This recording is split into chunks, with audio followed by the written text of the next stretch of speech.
Un student sărăcuț s-a căsătorit cu o femeie bogată de 71 de ani. Totuși, după 7 zile, el a fost șocat când ea l-a rugat. Dmitri Ivanov avea doar 23 de ani, dar părea că poartă pe umerii săi greutatea întregii lumii. Un student harnic la facultatea de drept, el credea că doar munca și perseverența îl vor ajuta să-și construiască un viitor mai bun. Totuși, realitatea îl punea la încercare din nou și din nou. Cu 2 ani în urmă, brusc, moartea tatălui său a distrus totul.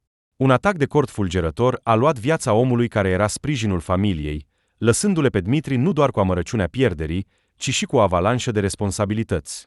Datoriile vechi, despre care nimeni nu bănuia, au început să apară sub formă de facturi nesfârșite și scrisori cu amenințări.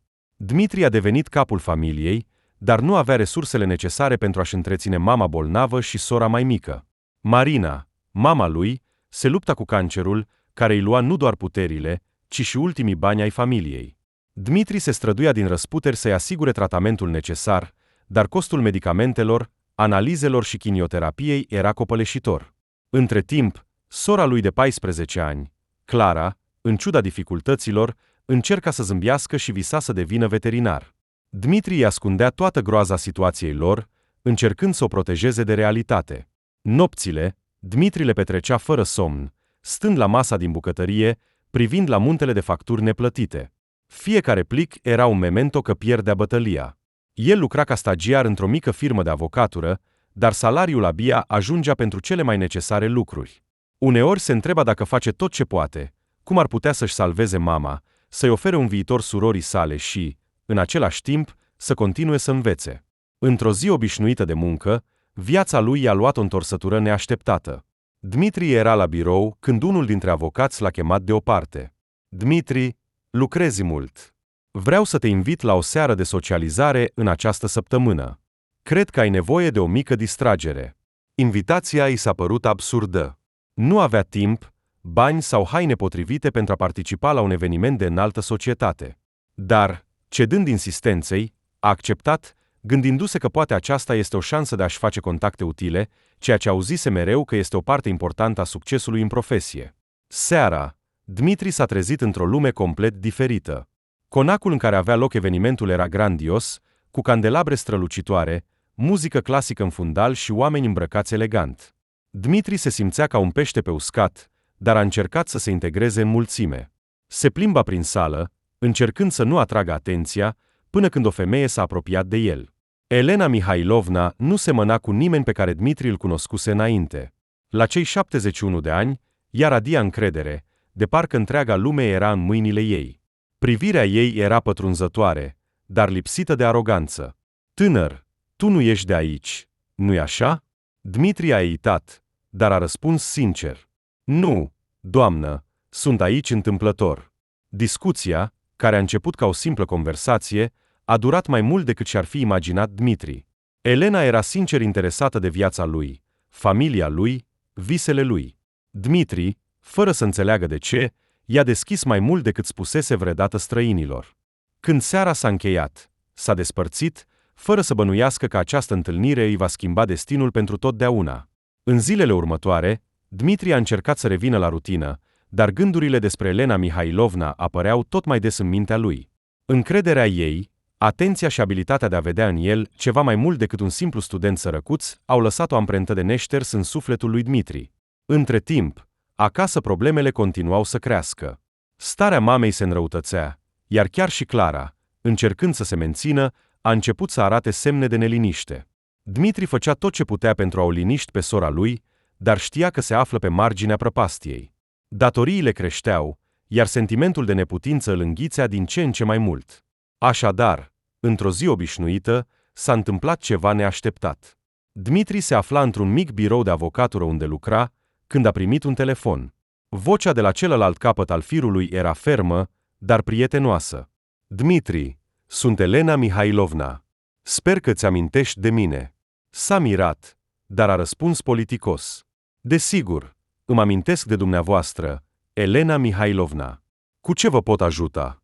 De fapt, Dmitri, cred că eu pot fi de ajutor pentru tine. Aș dori să vii la mine acasă. Am o afacere importantă cu tine. Această apelare l-a lăsat perplex. Ce ar putea dori Elena? De ce o femeie atât de puternică și distantă ar fi interesată de el, un simplu student care luptă pentru supraviețuire? Dmitri s-a gândit să ignore invitația, dar, amintindu-și de mama și sora sa, a decis că nu are nimic de pierdut. A doua zi, s-a dus la conacul Elenei. Pe timpul zilei, proprietatea părea și mai impunătoare. Dmitri a fost întâmpinat de o doamnă de companie care l-a condus în salon. Elena l-aștepta într-un fotoliu confortabil cu o expresie de calm, dincolo de care se ascundea hotărârea. Dmitri, îți mulțumesc că ai venit, a spus ea, indicând un scaun în fața ei. Așează-te, trebuie să discutăm ceva. Dmitri a cedat, simțind cum tensiunea crește în interior. Elena nu a început să ocolească subiectul. Voi fi directă. Văd în tine ceva special. Dmitri, putere, hotărâre, onestitate, calități care astăzi sunt rare, și din acest motiv vreau să-ți fac o propunere. Dmitri a ascultat cu atenție. Dar nimic nu l-ar fi putut pregăti pentru ceea ce avea să spună mai departe. Vreau să mă căsătoresc cu tine. Aceste cuvinte au sunat ca un tunet în cer senin. Dmitri clipește, încercând să înțeleagă dacă a auzit bine. Elena Mihailovna, cu tot respectul, ce vreți să spuneți? Elena a zâmbit ușor. Știu că sună ciudat, dar ascultă-mă. Nu vorbesc despre dragoste sau romantism. Este vorba despre un contract. Ai nevoie de ajutor, iar eu am motivele mele. Dmitri nu știa cum să reacționeze. Căsătoria cu o femeie pe care o cunoștea foarte puțin. Dar, gândindu-se la familia sa și la povara pe care o purta, a început să înțeleagă că în cuvintele ei există o logică ciudată. Gândește-te la propunerea mea, Dmitri. Revin-o mâine cu o decizie, a spus ea ferm. Dar amintește-ți, uneori cele mai neașteptate oportunități ne schimbă viața pentru totdeauna. Cuvintele ei răsunau în mintea lui Dmitri toată noaptea. Nu putea să închidă ochii, gândindu-se cum a ajuns viața lui în acest punct. Vreau să mă căsătoresc cu tine. Părea nerealist, dar propunerea ei promitea ceva ce nu putea ignora, o șansă de a-și salva familia. Decizia nu a fost ușoară. Acceptarea însemna renunțarea la o viață normală, judecata celor din jur și asumarea unui rol pe care nu-l înțelegea pe deplin. Dar imaginea mamei bolnave și a surorii cu visele ei i-a sugerat calea corectă. Dmitri nu își putea permite să ente. A doua zi dimineața, s-a întors la conac cu o inimă grea, dar cu o hotărâre fermă. Elena l-a întâmpinat în salon, la fel de calmă ca prima dată. Așadar, Dmitri, ai reflectat asupra propunerii mele? A întrebat ea. Vocea ei era calmă, dar plină de sens ascuns. Da, am reflectat, iar răspunsul meu este da, a spus el, încercând să vorbească cu încredere. Dar trebuie să înțeleg ce așteptați de la mine. Ea a zâmbit ușor, de parcă prevăzuse răspunsul lui. Așteptarea mea de la tine este simplă, înțelegere reciprocă. Nu cer dragoste sau atașament emoțional. Am nevoie doar să ai încredere în mine și să-ți îndeplinești rolul. Dmitri a simțit un fior rece pe spate. Această femeie cu privirea ei pătrunzătoare ascundea cu siguranță mai mult decât părea la prima vedere. Nunta a avut loc rapid, fără pompa și romantism. Numai cele mai necesare semnături, câțiva martori și o atmosferă de formalitate stânjenitoare. Dmitri înțelegea că era o căsătorie neobișnuită, un contract bine gândit. După nuntă, viața lui Dmitri s-a schimbat radical. Pentru prima dată în mulți ani, nu mai trebuia să se îngrijoreze de bani, datoriile fuseseră plătite, mama lui a început să primească un tratament medical mai bun, iar Clara a fost înscrisă într-o școală privată. Dmitri a reușit să respire ușurat pentru prima dată după mult timp. Dar ceva din interiorul lui rămânea neliniștit. Elena, pe de altă parte, rămânea misterioasă. Ea stătea ore întregi în biroul ei personal, scriind scrisori și revizuind documente pe care Dmitri nu avea voie să le vadă. Când petreceau timp împreună, ea era politicosă, dar se menținea la distanță, de parcă evita orice atașamente personale. Odată, plimbându-se prin coridoarele conacului, Dmitri a observat o ușă întredeschisă. Aruncând o privire înăuntru, l-a văzut pe Elena stând la biroul ei. Mâinile ei tremurau ușor în timp ce ținea un anumit document. Dmitri s-a retras încet, încercând să nu-și dezvăluie prezența, dar această imagine i s-a întipărit în memorie. În acea seară, Elena l-a chemat la o discuție. Ea stătea în salon, cu un plic sigilat pe masă în fața ei. Dmitri, a venit momentul să afli de ce am făcut această propunere. Vocea ei era serioasă, dar calmă. Citește asta, și totul va deveni clar. Dmitri a luat plicul și a început să-l deschidă, dar cuvintele ei l-au făcut să se oprească. Vreau să știi că ceea ce este scris aici este doar începutul. S-a uitat la ea, confuz și tensionat. Începutul? Ce? Elena nu a răspuns. Ea doar l-a privit cu o privire în care s-au amestecat hotărârea și tristețea. Dmitri ținea plicul în mâini, dar înainta înainte de a-l deschide. Privirea ei pătrunzătoare părea atât de profundă, încât părea că vede nu doar acțiunile lui, ci și gândurile lui. De ce nu explicați pur și simplu? A întrebat el, încercând să-și ascundă amestecul de anxietate și iritare. Elena a zâmbit ușor, cu o notă de răbdare și melancolie. Unele adevăruri trebuie descoperite treptat, Dmitri. Citește și vei înțelege totul. Dmitri s-a retras în camera lui, unde, în sfârșit, a deschis plicul. În interior se afla o scrisoare scrisă de mână și un document. Caligrafia încrezătoare a Elenei umplea pagina cu cuvinte care păreau să răsune în conștiința lui pe măsură ce le citea. Dmitri, dacă citești asta, înseamnă că ai acceptat nu doar propunerea mea, ci și povara care vine cu ea. Ceea ce voi spune mai departe poate fi greu de înțeles, dar cred că vei reuși. Scrisoarea continua, dezvăluind o adevăr pe care Dmitri nu l-ar fi așteptat niciodată. Elena era bolnavă. Diagnosticul ei era fatal, iar acest lucru i-a schimbat complet perspectiva asupra vieții. Nu avea familie, moștenitori sau apropiați, oameni în care să aibă încredere. Decizia de a se căsători cu Dmitri nu era un capriciu, ci o alegere bine gândită. Te-am ales pentru că am văzut în tine ceea ce nu văd în oamenii din jurul meu. Onestitate. În ciuda tuturor dificultăților, rămâi fidel ție însuți. Ești exact persoana căreia vreau să-i transmit moștenirea mea. Dmitri a simțit cum greutatea acestor cuvinte se așează pe umerii lui. Nu știa dacă era pregătit pentru o astfel de responsabilitate, dar înțelegea că Elena avea dreptate în evaluarea ei.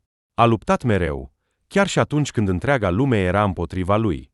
Documentul atașat scrisorii s-a dovedit a fi și mai neașteptat.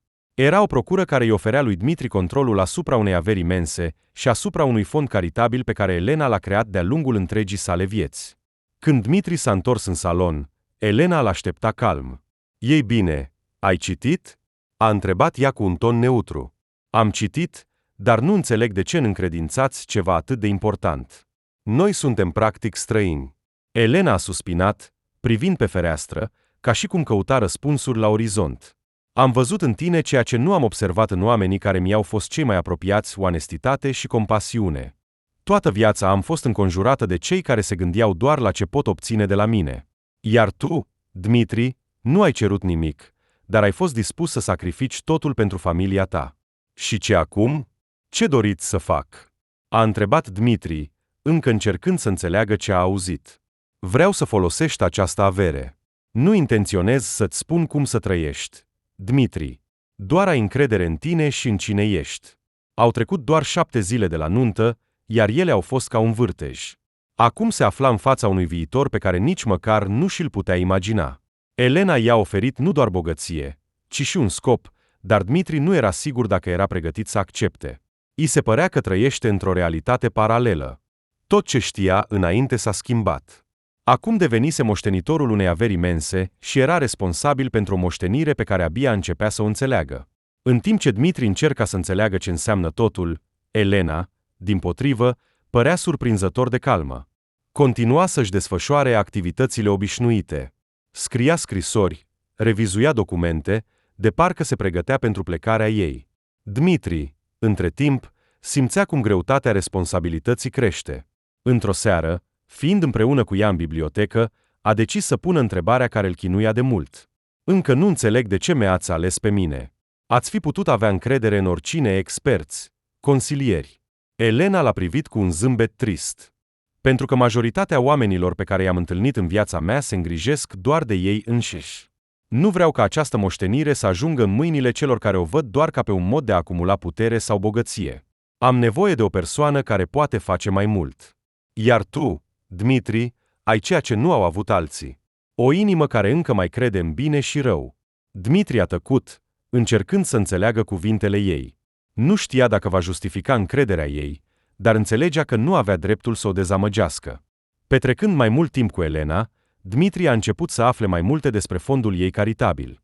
Elena și-a dedicat anii vieții sale ajutând comunitățile sărace, finanțând proiecte educaționale și sprijinind tinerii care se aflau în circumstanțe dificile.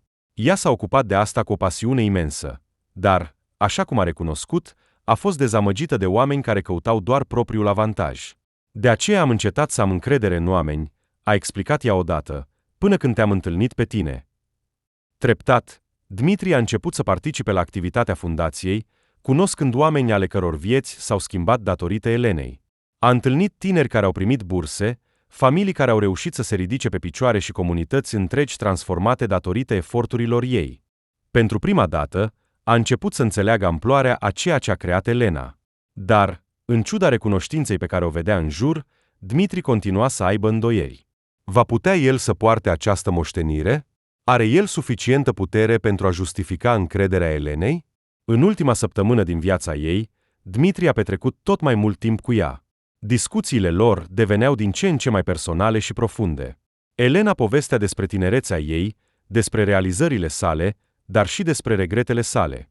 Împărtășea povești despre alegerile făcute și cele neefectuate, spunând că banii nu i-au adus niciodată bucuria pe care și-o imagina. În cele din urmă, ceea ce contează este doar urma pe care o lași în viețile celor pe care îi atingi, a spus ea odată. Vocea ei era slabă, dar plină de fermitate.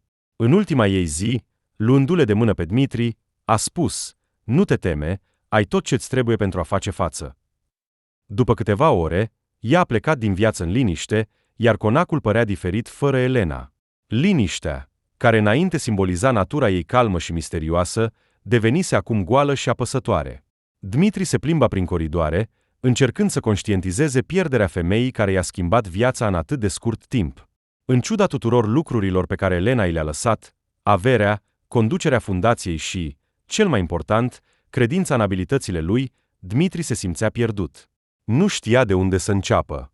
Responsabilitatea părea prea mare pentru un om care cu câteva săptămâni în urmă abia reușea să se descurce, stând în noua sa cameră de zi luxoasă, Dmitri răsfoia documentele pe care Elena le pregătise pentru el. Printre hârtii a găsit o altă scrisoare a ei, scrisă în stilul ei obișnuit, direct, dar cald. Dmitri, dacă citești asta, înseamnă că acum drumul este al tău. Vreau să știi. Nu aștept de la tine perfecțiune. Sper doar că vei face tot ce îți stă în putință cu ceea ce ți-am lăsat. Folosește această moștenire pentru a oferi speranță celor care, ca și tine, au simțit greutatea lumii pe umerii lor. Nu te teme să greșești. Greșelile învață și ele. Aceste cuvinte l-au atins profund pe Dmitri. A înțeles că, chiar și după moarte, Elena rămâne mentorul său. Dar, în ciuda acestui lucru, el încă se îndoia că avea dreptul să-și asume o astfel de responsabilitate. În zilele următoare, s-a concentrat pe activitatea fundației.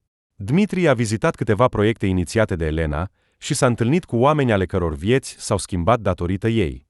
O tânără i-a spus lui Dmitri că a reușit să termine Universitatea de Medicină doar datorită bursei fundației.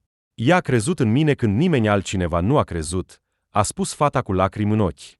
Aceste întâlniri l-au emoționat profund pe Dmitri. A început să înțeleagă adevărata semnificație a moștenirii Elenei. Aceasta nu era în bani, ci în ceea ce se putea face pentru ceilalți cu ajutorul lor.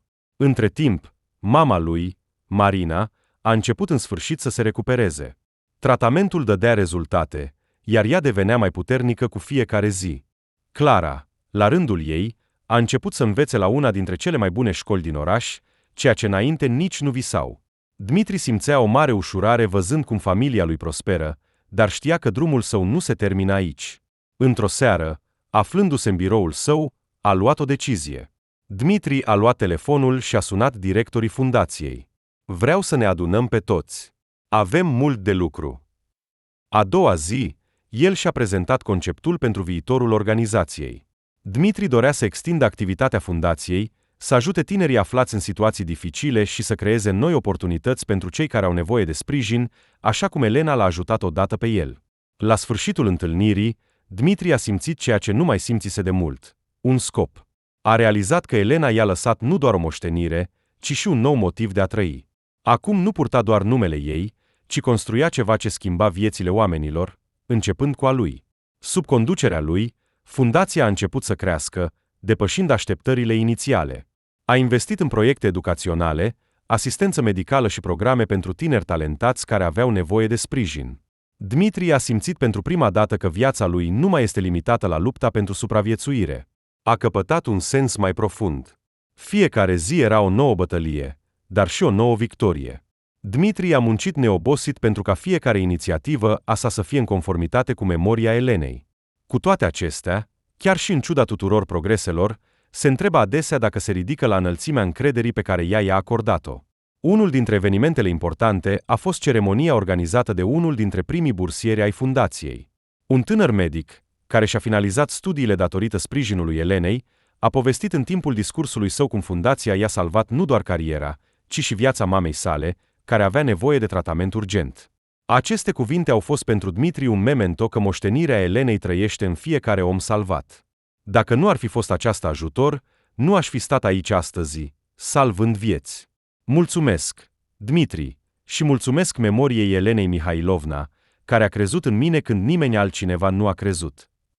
Acest discurs a emoționat pe toți cei prezenți, dar Dmitri a simțit ceva special.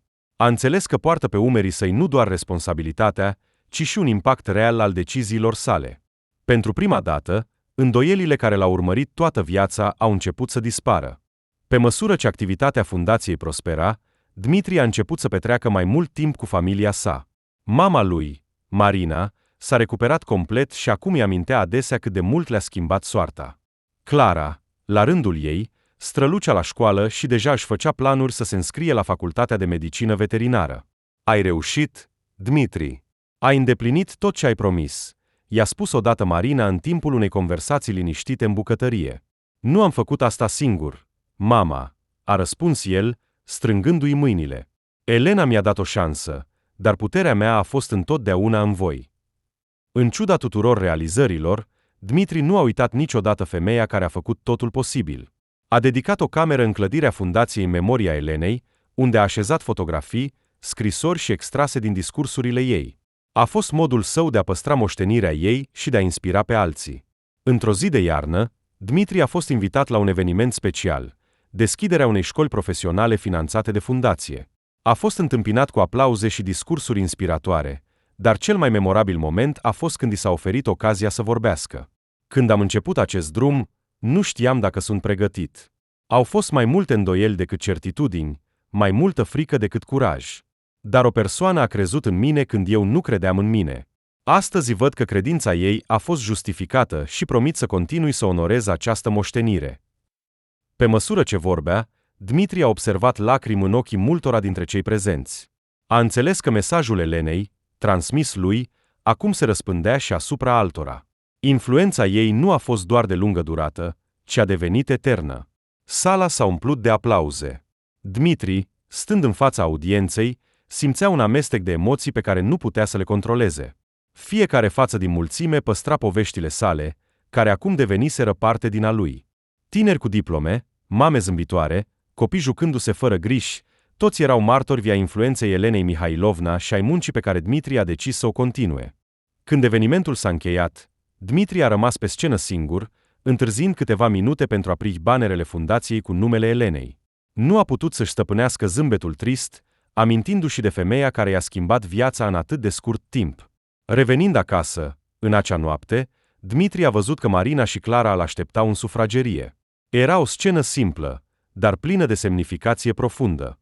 Mama lui era sănătoasă, sora lui plină de energie și vise. Tot ceea ce dorea să protejeze rămânea neatins. Cum a fost evenimentul? A întrebat Marina, oferindu-i o cană de ceai. Dmitri a zâmbit, ținând cana în mâini. A fost uimitor, mamă. Dar, mai important, mi-a amintit că totul a meritat. Clara, stând lângă el, l-a privit cu admirație. Am știut întotdeauna că vei reuși, a spus ea cu strălucire în ochi. Conversația a fost întreruptă de sunetul ploii care a început afară. Ușoara bătaie a picăturilor crea o atmosferă confortabilă în casă. Dmitri s-a ridicat și s-a apropiat de fereastră, observând cum picăturile curgeau pe sticlă. S-a gândit la Elena, la cuvintele ei și a simțit o profundă recunoștință. A doua zi, s-a dus în camera de memorie a Elenei din clădirea fundației. Camera liniștită era iluminată de o lumină moale care pătrundea prin feronerie. Dmitri s-a apropiat de vitrină, unde se afla una dintre ultimele scrisori scrise de ea. A citit din nou rândurile care l-au inspirat mereu. Nu contează cât timp ai, Dmitri. Important este ce faci cu el. Urma pe care o lași în viețile altora definește cine ești. Ai încredere în tine.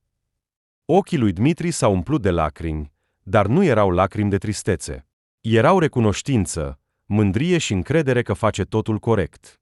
Ieșind din cameră, s-a întâlnit cu un grup de tineri, bursieri ai fundației. Unul dintre ei l-a strigat: Dmitri, mulțumesc pentru tot. Ai schimbat viața mea. Dmitri s-a oprit, s-a uitat la el și cu un zâmbet sincer a răspuns: Nu eu, este tot Elena.